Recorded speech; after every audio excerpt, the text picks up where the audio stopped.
नमस्कार प्यारे बच्चों, साथियों, मेरे YouTube चैनल पर आपका स्वागत है।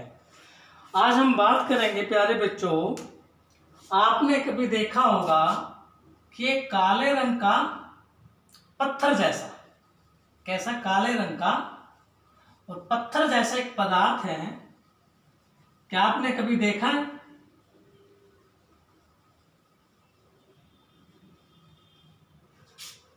बिल्कुल काला और एक पत्थर जैसा कठोर। प्यारे बच्चों, साथियों, आज हम बात कर रहे हैं किसके बारे में? आप समझ गए होंगे, कोयला के बारे में। किसके बारे में? कोयला, यानी कि एक काला है और पत्थर जैसा कठोर है।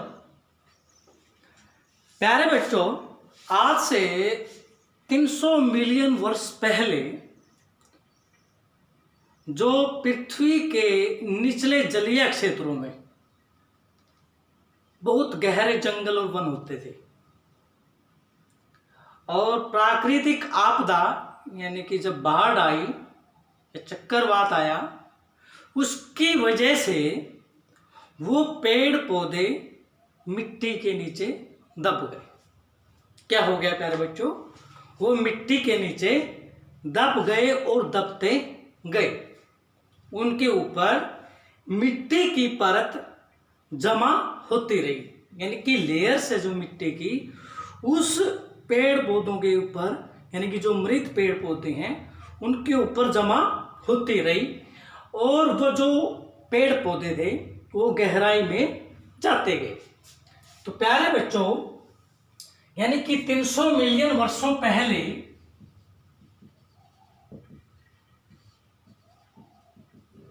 जो पेड़ पौधे थे, यानी कि जो जलीय नीचे वाले जलीय क्षेत्रों में जो घने जंगल थे, क्या थे? जो पेड़ पौधे थे, वनस्पति थी, यानी कि ये क्या है? पेड़ पौधे क्या हो गए? मिट्टी के नीचे दब गए। ये क्या है? मिट्टी। और ये दबते गए और संपीड़ित होते गए। यानी कि जब ये दब गए और संपीड़ित होते गए तो यहां पर एक चीज हुई, यहां पर एक विशेष विधि हुई, एक प्रक्रम हुआ कि ये जितनी गहराई में ये पेड़ पौधे जाते गए तो वहां पर क्या हुआ? इनके ऊपर तापमान और दाब, प्रेशर बढ़ता गया। क्या बढ़ता गया? यानी कि जितनी गहराई में ये जाते गए, इनके ऊपर मिट्टी जमा होती गई तो क्या हुआ? इन पेड़ पौधों के ऊपर, यानी कि जो मरे हुए वनस्पति है, इनके ऊपर उच्च तापमान, यानी कि तापमान बढ़ता गया और उच्च दाब, क्या है? प्रेशर, यानी कि हाई प्रेशर इनके ऊपर बढ़ता गया। प्यारे बच्चों, आपने कभी भी खुदाई करके देखा है मिट्टी को? आप जितने नीचे जाओगे तो तापमान बढ़ता जाएगा और उसके ऊपर, क्योंकि इसके ऊपर मिट्टी की परतें जमी हुई है, ये संपीड़ित हो रहे हैं, तो इसकी वजह से इसके ऊपर प्रेशर भी ज्यादा है, यानी कि दाब भी ज्यादा है। तो इसकी वजह से, यानी कि जब उच्च ताप और उच्च दाब हुआ इन मरे हुए वनस्पति पेड़ पौधों के ऊपर जो मिट्टी की परत जमी है, तो ये जो पेड़ पौधे हैं, ये क्या है? पेड़ पौधे बदल गए। किसके? कोयले में बदल गए। तो प्यारे बच्चों, इसका तो अर्थ ये है कि जो मरे हुए वनस्पति हैं, पेड़ पौधे हैं, उनके ऊपर उच्च दाब और उच्च तापमान जब बढ़ गया तो तब क्या हुआ? वो पेड़ पौधे कोयले में बदल गए। तो सबसे पहले प्यारे बच्चों, कोयले का निर्माण, इसके बारे में परिभाषित करेंगे कि कोयले का निर्माण कैसे हुआ। कोयला निर्माण,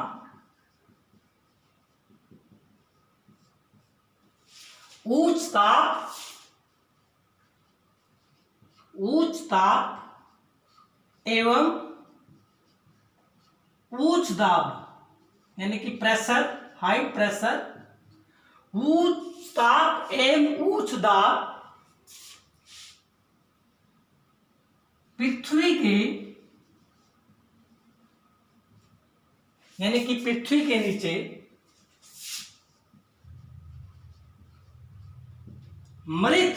मरे हुए पेड़ पौधे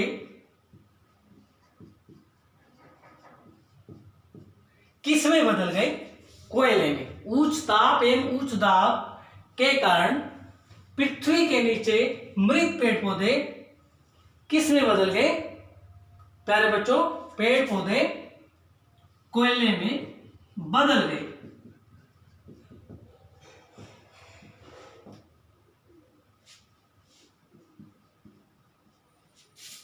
यानी कि उच्च ताप उच्च दाब के कारण क्या बच्चे, प्यारे बच्चों, उच्च ताप और उच्च दाब के कारण पृथ्वी के नीचे मृत पेड़ पौधे कोयले में बदल गए।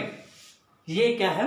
कोयले का निर्माण। मैंने आपको पहले भी बताया था सारांश में कि जो पेड़ पौधे थे, जो प्राकृतिक आपदा थी, जब बाढ़ जैसी आपदा आई, प्राकृतिक घटना हुई, जो चेंज हुआ, बदलाव हुआ, उसमें क्या है, जो पेड़ पौधे थे, जो पेड़ पौधे वो यानी कि मिट्टी के नीचे वो दबते गए और मिट्टी के नीचे दबने से वहां पर क्या हो गया?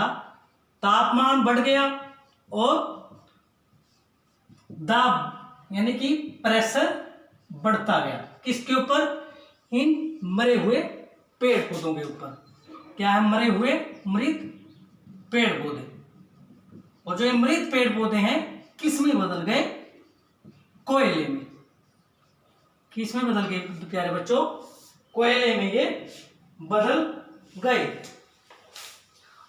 तो प्यारे बच्चों, ये है कोयले का निर्माण। फिर दोबारा बताता हूं कि उच्च तापमान एवं उच्च दाब के कारण पृथ्वी के नीचे मृत पेड़ पौधे कोयले में बदल गए। ये है निर्माण।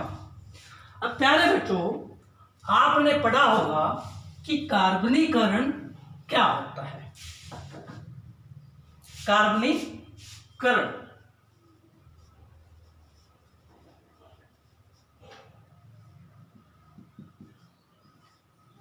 बहुत इंपॉर्टेंट है। कार्बनाइजेशन मृत वनस्पति यानी कि पेड़ पौधे, मृत वनस्पति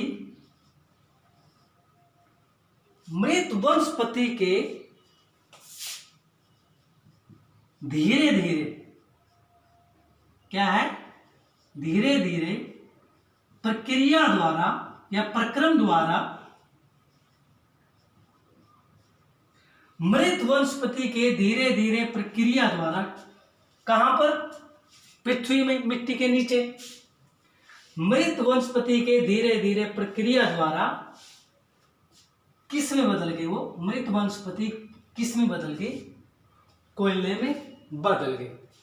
मृत वनस्पति के धीरे धीरे प्रक्रिया द्वारा कोयले में परिवर्तन यानी कि कोयले में बदलना, कोयले में परिवर्तन होना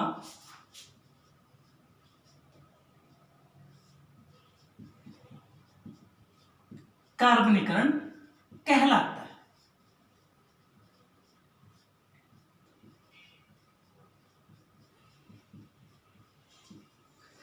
यानी कि प्यारे बच्चों, ये वनस्पति का अर्थ है कि वहां पर पेड़ पौधे जो दब गए थे मिट्टी के नीचे और जो धीरे धीरे जो प्रक्रिया हुई उनके ऊपर, जो प्रक्रम हुआ, वो किस में बदल गए? कोयले में परिवर्तित हो गए।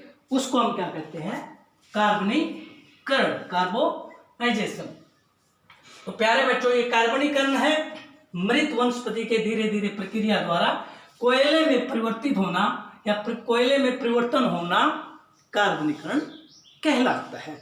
तो प्यारे बच्चों, ये बहुत इंपॉर्टेंट है कि कोयले का निर्माण कैसे हुआ, कि जो पेड़ पौधे थे, बाढ़ जैसी जो प्राकृतिक घटना आई, वो क्या हुआ? मिट्टी के नीचे दबते गए। और जब तक मिट्टी के नीचे जब दबते गए वो गहराई में जाते गए, और जब गहराई में जा रहे हैं वो, तो उन पेड़ पौधों के ऊपर दाब और दाब यानी कि तापमान और प्रेशर उन वनस्पति के ऊपर, उन पेड़ पौधों के ऊपर बढ़ गया, जिसकी वजह से वो संपीड़ित होते गए। और जब संपीड़ित होते गए वो पेड़ पौधे, मृत पेड़ पौधे कोयले में बदल गए। इसको हम क्या कहते हैं? कोयले का निर्माण। अब कार्बनीकरण मृत वनस्पति के धीरे धीरे प्रक्रिया द्वारा, यानी कि आहिस्ता आहिस्ता वो मिट्टी के नीचे दबते गए वो मृत वनस्पति कोयले में परिवर्तित हो गए। तो प्यारे बच्चों, ये निर्माण है, ये कार्बनीकरण।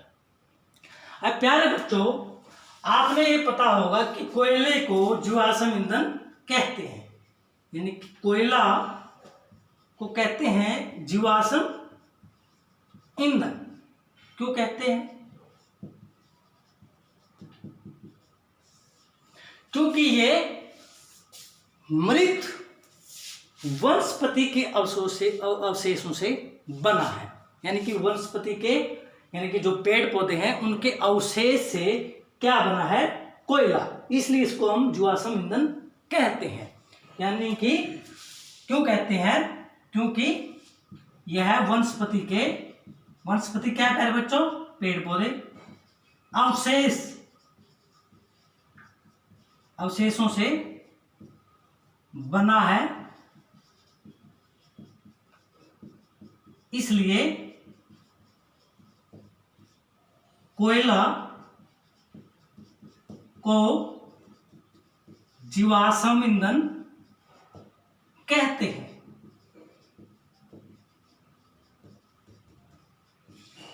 क्या कहते हैं? यानी कि जो वनस्पति के अवशेष थे प्यारे बच्चों, उसकी वजह से इसको, कोयले को क्या कहते हैं? जीवाश्म ईंधन। अब प्यारे बच्चों, आपने पता होगा कि कोयला क्या है? कार्बन का मुख्य स्रोत, यानी कि सबसे ज्यादा कार्बन किसमें मिलती है? कोयले के अंदर। इसलिए कार्बन का मुख्य स्रोत क्या है? कोयला। कार्बन का मुख्य स्रोत, यानी कि कार्बन किसके अंदर पाई जाती है प्यारे बच्चों? कोयला के अंदर। ठीक है प्यारे बच्चों, यानी कि कोयले के अंदर कार्बन की मात्रा ज्यादा पाई जाती है, इसलिए कार्बन का मुख्य स्रोत क्या है? कोयला होता है। तो प्यारे बच्चों, हम आपको बता रहे हैं कि कार्बन की मात्रा के आधार पर कोयले के 4 प्रकार हैं। कार्बन की मात्रा, यानी कि कार्बन की मात्रा, यानी कि कार्बन की परसेंटेज, कार्बन की मात्रा के आधार पर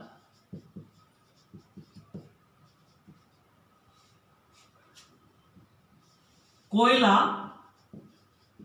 4 प्रकार में वर्णित किया गया है। 4, यानी कि इसके 4 प्रकार हैं। कौन कौन से? किसके आधार पर? कार्बन की मात्रा के आधार पर कोयला किसमें? 4। पहला पिट, सेकंड लिग्नाइट, क्या है बच्चों? थर्ड बिटुमिन, यानी कि बिटुमनी या bitumens, and last 4th anthracite. अब मैंने इसको पहले पिट लिया, फिर लिग्नाइट लिया, फिर बिटुमनी लिया, फिर एंथ्रेसाइट लिया। किस आधार पे लिया? यानी कि जो कार्बन की प्रतिशत मात्रा है इनमें बढ़ रही है, यानी कि सबसे कम पिट में है, फिर लिग्नाइट में है, फिर बिटुमनी में है, फिर एंथ्रेसाइट में है। यानी कि सबसे कम कार्बन की मात्रा किसके अंदर है? कार्बन की मात्रा। किसकी मात्रा? कार्बन की मात्रा के आधार पर हमने ये 4 प्रकार लिए हैं। पिट 60%, क्या है? पिट। लिग्नाइट 7% बढ़ गया इसके अंदर कार्बन, 67%। बिटुमनी 80% and anthracite 90 to 98%। यानी कि देखिए प्यारे बच्चों, साथियों, इसके अंदर कार्बन की प्रतिशत मात्रा बढ़ रही है, यानी कि 60, 67, 80 एंड 90 to 98%। इसके अंदर क्या हो रही है? यानी कि जो कार्बन की मात्रा है वो बढ़ रही है। किस में बढ़ रही है? लिग्नाइट में, बिटुमनी में और एंथ्रेसाइट में। तो सबसे घटिया किस्म का कोयला जिसको कहते हैं घटिया किस्म का कोयला,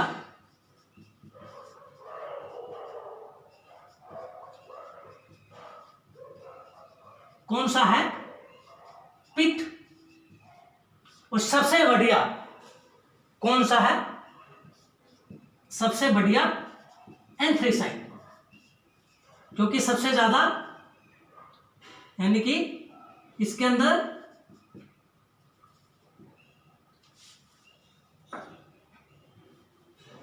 सबसे अच्छा, यानी कि सर्वोत्तम क्या है?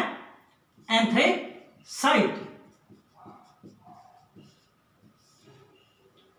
यानी कि सबसे घटिया, क्योंकि इसमें पिट में कितनी है? 60% पाई जाती है।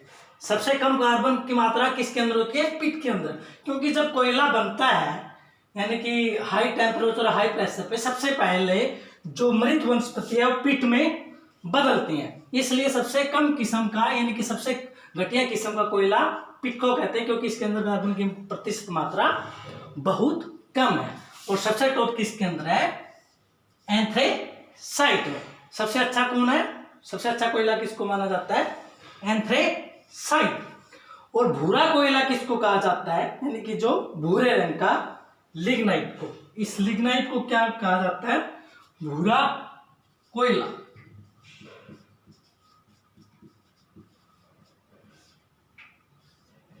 दोबारा फिर बताते हैं, कार्बन का मुख्य स्रोत क्या है? कोयला। कार्बन की मात्रा के आधार पर कोयले के 4 प्रकार हैं।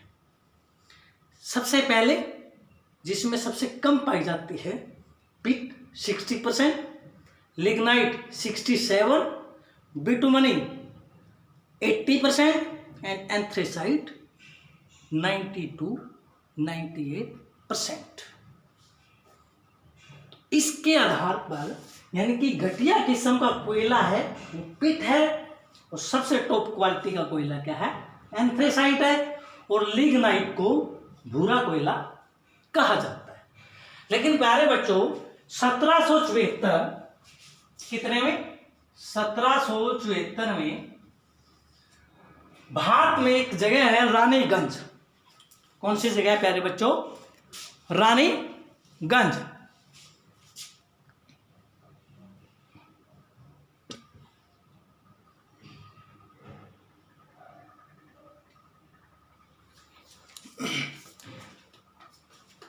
क्या है बच्चों? रानीगंज। इसके अंदर सबसे पहले जो कोयले का, यानी कि जो कोयला मिला, कहाँ मिला? रानीगंज में 1774 में। यह बात कहाँ चल रही है? इंडिया के में, भारत में सबसे पहले जो खनन हुआ कोयले का, जो निकाला गया 1774 में रानीगंज। ये रानीगंज कहाँ है? पश्चिम बंगाल। कहाँ है ये? पश्चिम बंगाल। तो प्यारे बच्चों, कार्बन की मात्रा के आधार पर हमने 4, पिट, लिग्नाइट, बिटुमनी और एंथ्रेसाइट का वर्णन किया। सबसे घटिया किस्म का कोयला किसको कहा गया? पिट को, 60% है। और सबसे टॉप क्वालिटी का कोयला किसको कहा गया है? एंथ्रेसाइट को, क्योंकि इसके अंदर कार्बन की मात्रा 90 to 98% है। तो प्यारे बच्चों, फिर मैं दोबारा इसका वर्णन कर देता हूं कि कोयले का निर्माण कैसे हुआ। प्राकृतिक आपदा आई, बाढ़ आई, बदलाव आया प्रकृति में, जो पेड़ पौधे थे वो मिट्टी के नीचे दबते गए, और दबने की वजह से वो पेड़ पौधे गहराई में जाते गए और उनके ऊपर मिट्टी की परत जमा होती गई। उसकी वजह से वहां पर दो फैक्टर ने रूप ले लिया, दो फैक्टरों ने काम किया। कौन सा काम? वहां पर तापमान बढ़ता गया, किसके ऊपर? मृत वनस्पति यानी कि पेड़ पौधों के ऊपर, और दाब, प्रेशर, हाई प्रेशर उनके ऊपर बढ़ता गया, जिसकी वजह से जो पेड़ पौधे थे मरे हुए वो कोयले में बदल गए। अब है कार्बनीकरण। मृत वनस्पति के धीरे धीरे इनकी आहिस्ता आहिस्ता प्रक्रम द्वारा, प्रक्रिया द्वारा कोयले में बदलना क्या कहलाता है? कार्बनीकरण। फिर है जीवाश्म ईंधन। कोयला एक जीवाश्म ईंधन है क्योंकि ये वनस्पति के अवशेषों से ही बना है, यानी कि मरे हुए पेड़ पौधों के अवशेष से ही बना हुआ है, इसलिए इसको जीवाश्म ईंधन कहते हैं। कार्बन की मात्रा के आधार पर कोयले का 4 प्रकार है। पिट है, लिग्नाइट है, बिटुमनी है, एंथ्रेसाइट। पिट के अंदर सबसे कम 60% पाई जाती है और एंथ्रेसाइट के अंदर 90 to 98% पाई जाती है। प्यारे बच्चों, एक ध्यान रखना कि जब कोयला हवा यानी कि ऑक्सीजन, क्या है? ऑक्सीजन यानी कि ऑक्सीजन की प्रेजेंस में, उपस्थिति में जब कोयले को जलाते हैं, ऑक्सीजन की उपस्थिति में जब कोयले को जलाते हैं, यदि जलाते हैं तो कौन सी गैस निकलती है? Carbon dioxide. तो प्यारे बच्चों, यानी कि जब कोयले को ऑक्सीजन की उपस्थिति में जलाते हैं तो कौन सी गैस निकलती है? CO2, कार्बन डाइऑक्साइड गैस निकलती है। प्यारे बच्चों, यानी कि इसकी उपयोग क्या है? प्यारे बच्चों, जो रेल चलती हैं और जो रेल के इंजन चलते हैं, उसके अंदर इंजन किसके द्वारा चलते हैं? वो भाप के द्वारा चलते हैं। किसके द्वारा चलते हैं? वो भाप के द्वारा। और जो भाप बनती है वो किसके द्वारा बनती है? वो कोयले के द्वारा। एक पॉइंट। सेकंड पॉइंट, यानी कि जो तापीय शक्ति संयंत्र है, क्या है? तापीय शक्ति संयंत्र में विद्युत उत्पन्न करने के लिए, विद्युत उत्पन्न यानी कि बिजली पैदा करने के लिए कोयले का प्रयोग किया जाता है। खाना पकाने में भी कोयले का प्रयोग किया जाता है। शादियों में देखा होगा आपने कि जो भट्टियां हैं, जहां पर रोटी पकाते हैं, वहां पर कोयले को जलाया जाता है। और कोयला को उद्योगों में घरेलू ईंधन के रूप में भी प्रयोग किया जाता है। साथियों और प्यारे बच्चों, एक पॉइंट और ध्यान में रखना, यदि कोई चीज, कोई मैटर समझ में नहीं आता तो मेरे कमेंट बॉक्स में डालें। यदि आपको ये समझ में आ गया, सब्सक्राइब कीजिए, लाइक कीजिए और शेयर कीजिए। धन्यवाद।